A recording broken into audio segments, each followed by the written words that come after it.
Hello guys, मैं हूं अजय और आज है मेरा 60 डे चैलेंज का डे 6। आज का दिन थोड़ा अलग होने वाला है। आज हम जा रहे हैं हॉस्पिटल और आज हमारे साथ हुई एक बहुत बुरी घटना सब बताता हूं इस ब्लॉग में।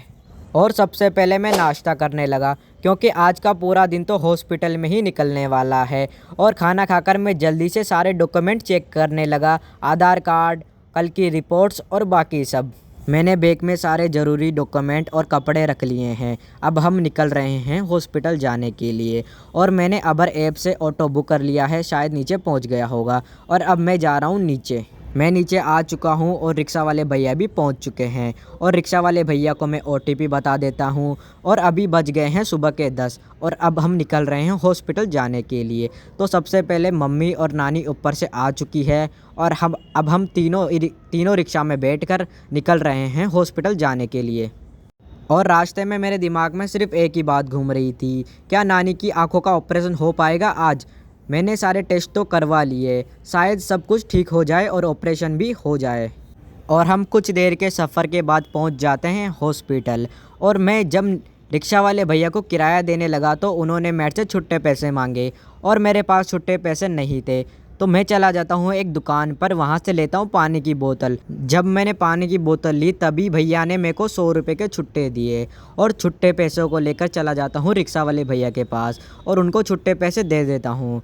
और छुट्टे पैसे देने के बाद जब मैं हॉस्पिटल के अंदर आ रहा था तो मम्मी को मैंने बोला कि मेरे बैग में से मुझे आधार कार्ड निकालना होगा क्योंकि मुझे करवाना होगा रजिस्ट्रेशन। इसलिए मैं अपने बैग से आधार कार्ड निकाल लेता हूँ और रजिस्ट्रेशन करवाने के लिए निकल पड़ता हूँ। और ये OPD, यहाँ से सारी OPD के लिए रजिस्ट्रेशन किया जाता है। और मैं चला जाता हूँ अंदर। अब मुझे लेना होगा टोकन और चलिए मैं टोकन ले रहा हूँ। यहाँ पर बिना टोकन के रजिस्ट्रेशन नहीं किया जाता। तो मैं टोकन लेने के बाद चला जाता हूँ भैया के पास और भैया करते हैं मेरा रजिस्ट्रेशन और मुझे पर्ची दे देते हैं। अब हम निकल रहे हैं OPD की तरफ, OPD में जाने के लिए। तो OPD में पहुंचकर देखा यहाँ तो बहुत सारी भीड़ है और डॉक्टर से मैंने बात कर ली है। उन्होंने मुझे बोला है कि पहले आप बाहर जाओ और आंखों में एक ड्रॉप डलवाओ और ड्रॉप डलवाने के बाद आप जाओ सेकंड फ्लोर पर रूम नंबर 119 पर।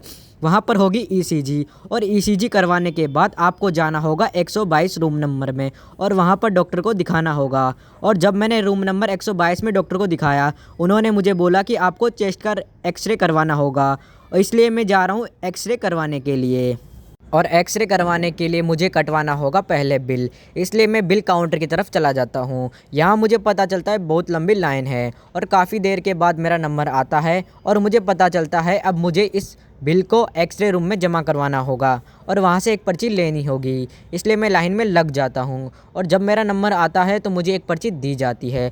फिर मैं चला जाता हूँ एक्सरे रूम की तरफ जहाँ पर हमारा एक्सरे होगा। यहाँ पर आकर पता चला यहाँ पर भी बहुत लंबी लाइन है और लाइन को ख़त्म होने के बाद आएगा अपना नंबर। एक्सरे रूम में माहौल थोड़ा टेंशन वाला होता है, हल्की लाइट्स और कैमरे में ठंडक और एक साइलेंस माहौल। और पेशेंट को मशीन के सामने खड़ा किया जाता है और बस 2-3 सेकंड में एक्सरे हो जाता है। और मैंने नानी का एक्सरे करवा लिया। अब मुझे जाना होगा BP चेक करवाने के लिए सेकंड फ्लोर पर। मैं सेकंड फ्लोर पर पहुंच गया हूं और भैया नानी की BP चेक कर रहे हैं। आप कमेंट में बताओ कि नॉर्मल BP कितनी होती है। फिर डॉक्टर साहब मुझे बताते हैं कि नानी की BP काफ़ी लो है। डॉक्टर ने साहब कहा आज ऑपरेशन नहीं होगा, हमें ECG में कुछ प्रॉब्लम दिखी है और 2-3 दिन के बाद दोबारा आने को बोला। तब वे दोबारा पूरी जांच करेंगे, फिर ऑपरेशन करेंगे। मुझे तो थोड़ा दुख हो रहा है लेकिन हेल्थ पहले आती है। अगर मैं आज नानी को दिखाने नहीं आता तो आज मैं घर पर पढ़ाई कर रहा होता। तो गाइस, ये था मेरा 60 डे चैलेंज का डे 6। अगर आपको व्लॉग पसंद आया हो तो व्लॉग को लाइक करना ज़रूर और ऐसे रियल लाइफ व्लॉग्स देखने के लिए चैनल को सब्सक्राइब करें। बाय, मिलते हैं नेक्स्ट ब्लॉग में।